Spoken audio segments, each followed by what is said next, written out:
ये जब्र भी देखा है तारीख की नजरों ने, ये जब्र भी देखा है तारीख की नजरों ने कि लम्हों ने खता की थी और सदियों ने सजा पाई। ये जब्र भी देखा है तारीख की नजरों ने, लम्हों ने खता की थी सदियों ने सजा पाई। मुजफ्फर रजमी साहब का ये शेर आज भी वाबस्ता है। इस शेर का जिक्र इसलिए निकला, इकरा हसन चौधरी बिहार में चुनावी प्रचार में जान फूके हुए हैं। वहां पर इस शेर के जरिए उन्होंने जनता से अपील की कि आपके पास ये मौका है, आपकी एक गलती ने किस तरह बीजेपी को सत्ता पर ला दिया, उस गलती की सजा आज तक मुसलमान उठा रहे हैं और अब मुसलमानों को सही वक्त पर सही फैसला लेना है, अपनी उस खता को खत्म करना है। इकरा हसन चौधरी अपनी इस एक बात से दो निशाने साध रही थी। एक तरफ तो वो बीजेपी पर कटाक्ष कर रही थी, दूसरी तरफ ओवैसी पर भी उनका निशाना था। आज की चर्चा में हम आपको यही बताएंगे कि कैसे मुसलमान बहुल सीटों पर चुनाव लड़ने वाले ओवैसी के खिलाफ अब इंडिया गठबंधन ने एक मजबूत तोड़ निकाल दिया है। वो ओवैसी जो यूपी बिहार में मुसलमानों के सबसे बड़े ठेकेदार बनते हैं, वो ओवैसी जो तेलंगाना और आंध्र प्रदेश छोड़कर यूपी में मुसलमानों की क़यादत तैयार करने आते हैं, वो ओवैसी जो अपने लोकसभा क्षेत्र हैदराबाद में हो रहे उपचुनाव पर खुद चुनाव नहीं लड़ते, अपनी पार्टी का प्रत्याशी नहीं देते, कांग्रेस के गैर मुसलमान प्रत्याशी को सपोर्ट करते हैं और वो कहते हैं कि यूपी बिहार में मुसलमानों की क़यादत बननी चाहिए। उन ओवैसी के खिलाफ अब इंडिया ब्लॉक या अखिलेश यादव और तेजस्वी यादव ने एक बड़ा तुरुक का इक्का चल दिया है। आज बात उसी तुरुक के इक्के की कि कैसे अब ओवैसी के लिए सिर्फ बिहार ही नहीं बल्कि 27 में यूपी भी मुश्किल हो जाएगा। और यह भी आपको समझाऊंगा कि ओवैसी जो अभी बहुजन समाज पार्टी के लिए बिहार चुनाव में सॉफ्ट कॉर्नर रख रहे हैं, एक दो नहीं 3-3 सीटों पर खुला समर्थन दे रहे हैं, बसपा के प्रत्याशी को जिताने की वकालत कर रहे हैं, क्यों कर रहे हैं? यूपी के लिए कर रहे हैं। खैर, उनको यूपी में बसपा से भी कुछ हासिल होने वाला नहीं है। आज इन्हीं तमाम बिंदुओं पर बातचीत करेंगे। सबसे पहली बात, ओवैसी बिहार में चुनाव नहीं लड़ रहे बल्कि महज सीमांचल की बेल्ट में चुनाव लड़ रहे हैं। वो सीमांचल जो मुस्लिम बहुल है, जहां पर अधिकतर सीटों पर मुसलमान आबादी विधायक को जिताने या हराने का मादा रखती है।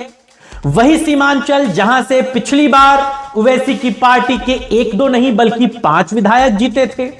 यह तो खैर ओवैसी की किस्मत खराब थी कि 5 विधायक जीते, लेकिन जीतने के बाद 5 में से 4 विधायक राजद में शामिल हो गए।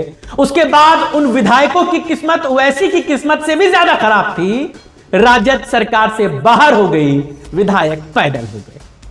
वो शेर नहीं कहा जाता है कि ना मोहब्बत मिली ना विसाले सनम, ना इधर के रहे ना उधर के। उन विधायकों के साथ हाल ये हुआ। उसके बाद उन विधायकों के साथ और बुरा हाल हुआ। 4 विधायक जो राजद में गए थे, उनमें से 3 को राजद ने टिकट ही नहीं दिया। एक विधायक यानी कि पूर्व विधायक तो रोगा के ओवैसी के साथ घूम रहे हैं। राजनीति में बड़ा दिलचस्प मामला है। खैर, बात ओवैसी की हो रही है, बात सीमांचल की हो रही है। अखिलेश यादव ने सीमांचल में खासतौर से ओवैसी की काट के तौर पर एक बड़ा एक्सपेरिमेंट किया है।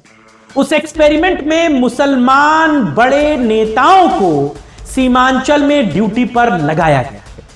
और सिर्फ अखिलेश यादव ने नहीं बल्कि कांग्रेस ने भी यही काम किया है।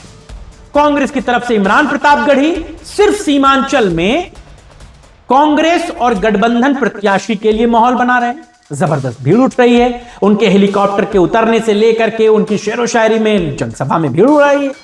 यही हाल इकरा हसन चौधरी का है। लोग उन्हें देखने, उन्हें सुनने रात के 9-9 बजे तक भीड़ में इकट्ठा हैं, सेल्फी ले रहे हैं, फोटो खींच रहे हैं। कोई जेसीबी से उनके ऊपर फूल बरसा रहा है तो कोई उनसे एक फोटो खिंचाने के लिए गुहार कर रहा है। और उसके बाद अफजाल अंसारी उन्होंने भी ओवैसी को वो धोया है कि पूछे। असल में अफजाल अंसारी और इकरा हसन चौधरी ने ओवैसी की एक बड़ी नब पकड़ ली है, एक रग दबा दी। अफजाल अंसारी ने ओवैसी को ये भरी सभा में चेतावनी देते हुए कहा कि आप सिर्फ मुस्लिम बहुल सीटों पर ही क्यों चुनाव लड़ते हैं। बात भी जायज है। आप मुसलमानों की रहनुमाई अगर करना चाहते हैं तो सबसे पहले अपने क्षेत्र में कीजिए, हैदराबाद में कीजिए, तेलंगाना में कीजिए, फिर आंध्र प्रदेश में कीजिए, फिर आप यूपी आइए तो बात पते की है। अफजाल अंसारी ने तो असदुद्दीन ओवैसी को धोते हुए कहा कि मेरे घर में अकेले जितने सांसद विधायक हैं उतना पूरे देश भर में ओवैसी की पार्टी में नहीं। यह बात जाहिर भी है।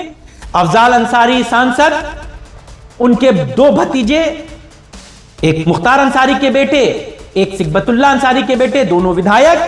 अफजाल अंसारी खुद कई बार के विधायक सांसद, मुख्तार अंसारी सांसद विधायक, अफजाल अंसारी के बड़े भाई सिकबतुल्ला अंसारी सांसद विधायक, सब पूरा परिवार सांसद विधायक है। जहां से गाजीपुर और बेल्ट में वो उंगली रख दे वहां से चुनाव लड़ लेते हैं। अफजाल अंसारी ने कहा मेरी लोकसभा क्षेत्र में 10% खाली मुसलमान है, मुझे 90% गैर मुसलमान वोट करके जिताता है। ये भरोसा है उनका मुझ पर, मेरा उन पर, तब चीजें आगे बढ़ती हैं। ये असदुद्दीन ओवैसी के लिए एक बड़ा आईना दिखाने का काम कर रहा है। क्या कह रहे हैं अफजाल अंसारी, सुन लीजिए जरा। के गढ़ में खाली जहां 80% मुसलमान है वहीं 70% मुसलमान है वहां, और जहां कमजोर मुसलमान है वहां हम भी राजनीति करते हैं।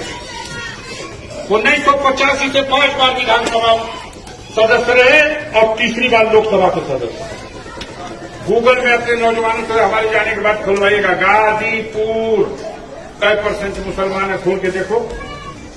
जहां 91% गैर मुस्लिम है। हिम्मत है, पर्चा भरवा देगा। और 50 साल से राजनीति कर रहा हूं।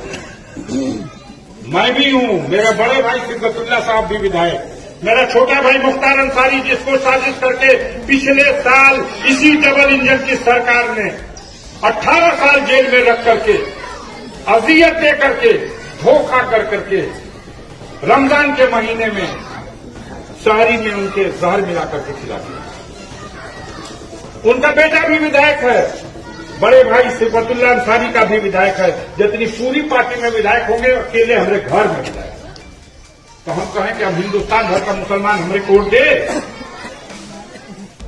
जहां कमजोर मुसलमान है उनकी वकालत कौन करेगा?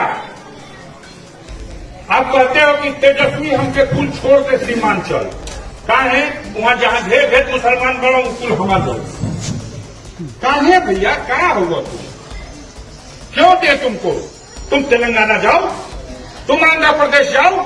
अगर हमें अपनी क़यादत पैदा करना है तो बिहार में है, उनसे बड़े बड़े नेता हैं अक़लियतों के बीच में जो कायद की हैसियत से खड़े हो सकते हैं। अब्दुल बारी सिद्दीकी साहब नहीं है, 75 से राजनीति में है, उनसे सीनियर तो कोई नहीं है। अगर हर जगह इस तरह से फिरकाबंदी के नाम पर समाज को बांटा जाएगा तो जो आरएसएस कर रही है वही हम भी करेंगे। इस नाजुक मौके पर होश में आइए। एक वोट भी बटेगा तो फायदा मोदी को होगा, फिरका परस्त ताकतों को होगा, उनकी जमात कतार के लोग जीतेंगे। बस गला काटने का एक कानून बनाना बाकी रह गया, बाकी सब बना चुके हैं। आपके मुस्तकबिल का, आपके बच्चों के मुस्तकबिल को मिट्टी में मिलाने का अब एक वोट की ताकत है। सुन लिया आपने। अब इसके बाद बारी आती इकरा हसन की। इकरा हसन ने भी ये लाइन पकड़ी है कि कितने फीसद मुसलमानों से, उनके वोटों से वो जीत कर आती हैं। उन्होंने अपने लोकसभा क्षेत्र का जिक्र किया। उन्होंने कहा जिस कैराना से मैं जीत कर आती हूं महज 30% मुसलमान वहां हैं, यानी कि 70% दूसरी धर्म और जाति के लोग हैं और वो भी उसे सपोर्ट करते हैं, उन्हें चुनाव जिताते हैं। इकरा हसन की ये बातें भी ओवैसी के लिए मुश्किलें पैदा करने वाली हैं। सुनिए इकरा क्या कह रही है। मेरे क्षेत्र में सिर्फ 30% मुसलमान हैं, फिर भी मुझे वहां से सबने प्यार दिया, आशीर्वाद दिया, क्योंकि हमारा देश एक दूसरे से धर्म के आधार पर नहीं जुड़ा, हिंदुस्तानियत के आधार पर हम एक दूसरे से जुड़े हैं। जो लोग हमें बांटने की कोशिश करते हैं, हमें तोड़ने की कोशिश करते हैं, हमें नफरत फैलाने की कोशिश करते हैं, उन्हें अगर जवाब दिया जा सकता है तो सिर्फ मोहब्बत के जरिए। तो अब जो सीमांचल में ओवैसी साहब मुस्लिम बहुल सीटों पर चुनाव लड़ने जा रहे हैं, उनका टारगेट बिहार से ज्यादा यूपी है। बिहार में तो उनको पता है इस बार बहुत कुछ हासिल नहीं होगा, इसीलिए वो यूपी में सियासत लड़ने और गठबंधन की गोटे फिट करने के लिए बसपा पर भी डोरे डाल रहे हैं। भाई बिहार में राजद से वो कहते रहे हमें गठबंधन में ले लो, हमें गठबंधन में ले लो, उसने नहीं लिया। यही हाल कमोबेश यूपी में भी रहा। वो अखिलेश यादव से कहते रहे कि हम नुकसान कर देंगे, नुकसान कर देंगे, उन्होंने नुकसान किया भी, लेकिन अखिलेश ने उन्हें गठबंधन में नहीं लिया। हालांकि 2022 से पहले वो मायावती के साथ पिछला विधानसभा चुनाव जो बिहार में हुआ 2020 वाला, उसमें गठबंधन में चुनाव लड़े थे और इसी उम्मीद से लड़े थे कि मायावती 2022 में उन्हें अपने साथ ले लेंगे यूपी के चुनाव, लेकिन मायावती ने लिया नहीं। असदुद्दीन ओवैसी फिर इसी बात को लेकर के उम्मीदों से हैं कि वो मायावती को बिहार में क्लीन स्वीप देंगे, जिताएंगे उनके प्रत्याशियों को, तो मायावती इसी सिंपैथी में यूपी में उनसे गठबंधन कर लेंगे, कुछ सीटें दे देंगे। लेकिन ये बात जान लीजिए कि ओवैसी की राजनीति को हर पॉलिटिकल पार्टी समझ गई है, बसपा में भी उन्हें कुछ हासिल होने वाला नहीं है, ये बात क्लियर है।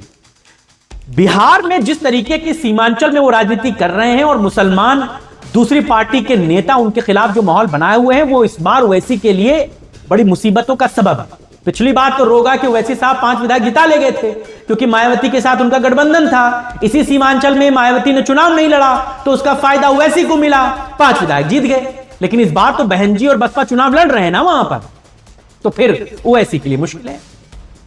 वो बिहार के साथ यूपी को टारगेट कर रहे हैं। बिहार में तो 243 में से 50-60 सीटें हैं जो मुसलमानों के वजूद से जीती जा सकती, लेकिन यूपी में यही संख्या 150 के आसपास। 403 विधानसभा सीटों वाले उत्तर प्रदेश में 145 के आसपास ऐसी सीटें हैं जो मुसलमानों के इर्द गिर्द घूमती हैं, और मुसलमान अगर एक तरफा वोटिंग कर देगा तो फिर वहां पर वो जिसे चाहे उसे जिता जाए। ये बात ओवैसी को पता है। 2022 के विधानसभा चुनाव में अखिलेश यादव के जो मुसलमान विधायक जीते थे उनमें 100% मुसलमानों ने समाजवादी पार्टी को वोट किया था। ना 100% सही, 90% तो दिया ही था, बाकी के 10% में सारे लोगों की शीट शेयरिंग थी। इसका मतलब ओवैसी ये बात जानते हैं कि अगर मुसलमानों के साथ सियासत करनी है तो उत्तर प्रदेश में अपनी जड़ों को जमाना होगा। आप मोटे मोटे तौर पर समझिए कि उत्तर प्रदेश में 145 सीटें मुसलमान बहुल हैं, इनमें से 70 सीटें ऐसी हैं जिन पर 20-30% मुसलमानों की आबादी है और 73 सीटें ऐसी हैं जहां पर 30% से ज्यादा आबादी मुसलमानों की है, और मुस्लिम उम्मीदवार ऐसी विधानसभा सीटों से जीतते रहे हैं। 107 विधानसभा सीटें ऐसी हैं जहां पर मुसलमान चुनाव के नतीजों को प्रभावित करता है।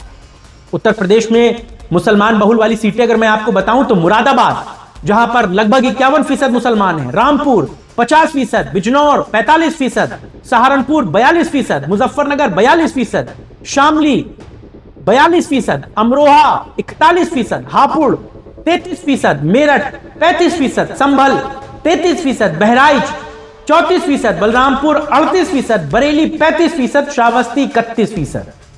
ये मुसलमानों की बड़ी आबादी वाले इलाके हैं। इसके अलावा 10 ऐसे भी विधानसभा सीटें हैं जहां पर 15 से 20% मुसलमान हैं। उनमें बागपत है, अमेठी है, अलीगढ़ है, गोंडा है, लखीमपुर खीरी है, लखनऊ है, मऊ है, महाराजगंज है, पीलीभीत है, संत कबीर नगर है, सिद्धार्थ नगर है, सीतापुर है, वाराणसी है। ये मुसलमानों की आबादी वाले बड़े इलाके हैं। ओवैसी यूपी में शुरू से तो लड़ नहीं रहे थे भाई। मुसलमानों का वोट बैंक शुरू से समाजवादी पार्टी के साथ बड़े तौर पर रहा, बसपा में भी रहा। मुलायम सिंह यादव को इसीलिए कहा जाता था क्योंकि वो मुसलमानों के बड़े फेवरेट नेता थे, मुसलमानों के लिए फैसले लेते थे।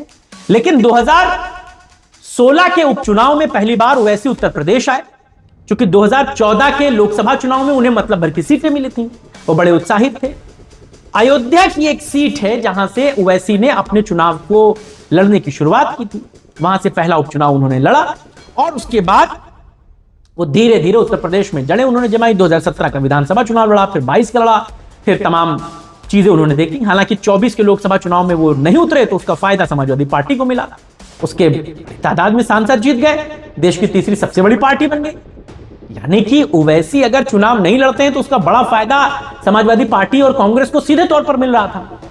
अब ओवैसी उसी अपने वोट बैंक को वापस पाने की जुगत में है, इसीलिए बिहार में मुस्लिम बहुल सीटों पर चुनाव लड़ रहे हैं। लेकिन मैंने जैसा आपको बताया कि अब महागठबंधन ने भी और उन नेताओं ने भी ये बात जान ली है कि ओवैसी की काट क्या है। ओवैसी की काट यही है कि मुसलमान नेताओं को उनके खिलाफ उतारो, और ओवैसी की जो रणनीति है, जो राजनीति है, सिर्फ मुस्लिम बहुल सीटों पर लड़ने की, इस बात को एक्सपोज किया जाए, इस बात को जनता के बीच में बताया जाए कि ये नेता अपने इलाके में कुछ नहीं करता, वहां पर मुस्लिम क़यादत तैयार नहीं करता, यूपी बिहार आता है मुस्लिम क़यादत तैयार करने। अफजाल अंसारी को तो आपने सुन ही लिया, वो कहते हैं कि क्या ओवैसी बचे हैं मुसलमानों की रहनुमाई करने के लिए पूरे देश में? अरे बिहार में उनसे बड़े बड़े मुसलमान नेता हैं, यूपी में उससे बड़े बड़े मुसलमान नेता हैं, फिर क्यों हमें ओवैसी की जरूरत है? तो अब ओवैसी के लिए जितना मुश्किल बिहार का चुनाव हो गया है, उतना ही मुश्किल उनके लिए यूपी का चुनाव भी हो जाएगा, ये बात आप जानिए। खैर, ओवैसी क्या राजनीतिक रंग वहां पर दिखाएंगे तो वक्त बताएगा, लेकिन मुश्किलें उनके लिए बहुत बड़ी हैं। इस बार मायावती का अकेले लड़ना, इंडिया ब्लॉक के गठबंधन के नेताओं ने जिस तरह उनके खिलाफ मुसलमान नेताओं की फौज उतार दी है और मुसलमान नेताओं को बड़ा जनसमर्थन मिल रहा है, उससे उनके लिए काफी मुश्किलें पैदा हो रही हैं। अब दूसरे फेज का वहां पर अभी चुनाव बाकी है, क्या होता है इंतजार कीजिए। और ओवैसी के बारे में और वहां की उनकी पॉलिटिक्स के बारे में आप क्या सोचते हैं हमें बताइए। लेकिन विपक्षी नेता तो ओवैसी का धागा खोले हुए हैं। आज की चर्चा में बस इतना ही। नमस्कार।